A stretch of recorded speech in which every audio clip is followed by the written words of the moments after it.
Si pour vous une roseraie doit être uniquement constituée de rosiers et rien d'autre, eh bien passez votre chemin, cette vidéo n'est clairement pas pour vous. On va vous montrer aujourd'hui les meilleures compagnes pour vos roses.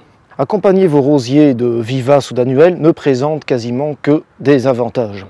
Esthétique déjà, c'est beaucoup plus beau d'avoir un pied de rosier fleuri et coloré, mais aussi ça fournit une espèce de paillage vivant qui va limiter les effets de la sécheresse, améliorer le sol au pied, et surtout certaines plantes vont éloigner des ravageurs, et avoir des plantes au pied des rosiers permet aussi de limiter l'effet des pucerons.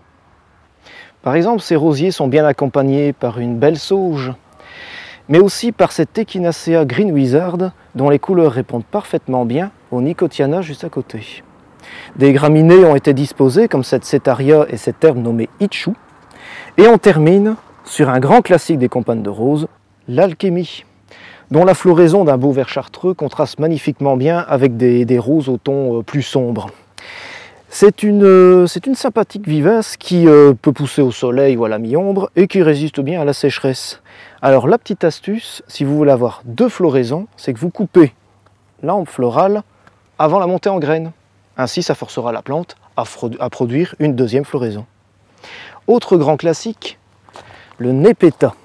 Alors on a l'habitude d'avoir Nepeta Six Hill Giant. Ici c'est Junior Walker, beaucoup plus trapu, beaucoup plus petit, mais qui fleurit sans discontinuer pendant plusieurs mois.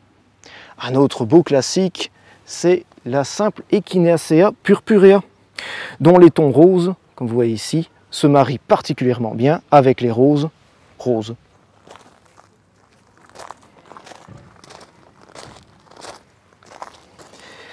La désormais bien connue verveine de Buenos Aires. Alors c'est une magnifique vivace et qui a la bonne idée de résister très bien à la sécheresse et de se ressemer un peu partout dans votre jardin. Un grand classique aussi, les géraniums. Le géranium, bon, il y en a des tas, il y a beaucoup d'espèces, beaucoup de variétés différentes, mais ici c'est un cas un peu spécial, c'est le géranium Rosanne, qui fleurit tellement longtemps qu'on lui a attribué le titre de plante du siècle au Chelsea Flower Show. Un peu moins connu, vous avez la Balota pseudodictamus. Alors c'est une vivace assez étonnante, qui garde son feuillage argenté tout l'hiver, mais surtout qui est particulièrement résistante au soleil et à la sécheresse. Maintenant, nous allons à la rencontre de la spécialiste des compagnes des roses, Isabelle Oliquet. Bonjour Isabelle. Oh, bonjour Olivier, je suis contente de te voir. Ben moi aussi. Alors, qu'est-ce que tu nous proposerais pour accompagner des roses? Alors, en ce moment, tu as de la chance, c'est l'un de mes massifs préférés. Il est très joyeux. Alors, pour accompagner les roses, on a les roses qui font une très belle remontée en ce moment. On a The Captain of Hearts, on a Enfant des Ardennes, ici à ma gauche. Tu en as encore là qui sont très beaux, Pink Bliss, tu as Sonic Boom. Eh bien, tout ça, j'ai choisi de les accompagner avec beaucoup d'annuels. Alors, tu as là des ignias très classiques, mais tu en as un particulier près de toi qui s'appelle Benary Giant Twine. Il est énorme, hein, très spectaculaire. Alors parmi les annuels, donc Cosmos, on a aussi des amarantes, c'est vraiment très graphique, c'est très intéressant. Près de toi, tu as des reines marguerites dans les tons roses. Donc on a des Tagetes Ivory et de très beaux tabacs aussi, un tabac Deep Purple, un tabac Rustica qui est vert.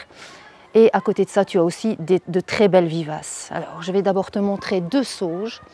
J'ai la Salvia steposa, que j'ai découvert cette année, c'est une plante formidable. Elle fleurit pendant des semaines et des semaines, non-stop. Tu as une toute petite sauge là devant, qui est la Salvia Ice Crystal.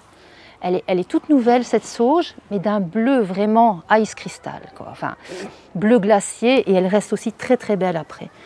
Alors, comme vivace, tu as également toujours ces fameuses agastaches alabaster qui se ressèment un peu partout, mais tu as aussi cet astère qui est magnifique.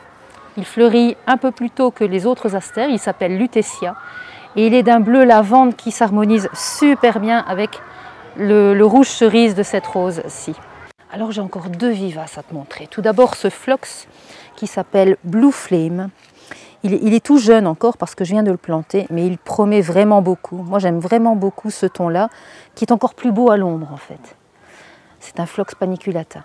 Et alors tu as juste là près de toi une anémone qui est vraiment très jolie, une anémone double, elle s'appelle Pamina.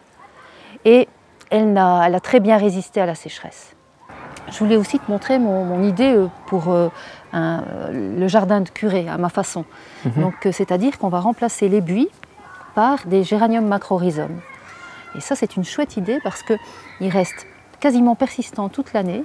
Ils ont un très beau feuillage et ils s'étoffent assez vite et ils deviennent bien denses. Voilà, pour éviter cette fameuse spirale qui fait qu'on ne plante plus de buis dans le jardin. Qui fait des ravages, oui. En tout cas, merci Isabelle, je vais te laisser à tes rosiers. En guise de conclusion, je dirais que les rosiers sont quand même de trop belles plantes pour les laisser toutes seules.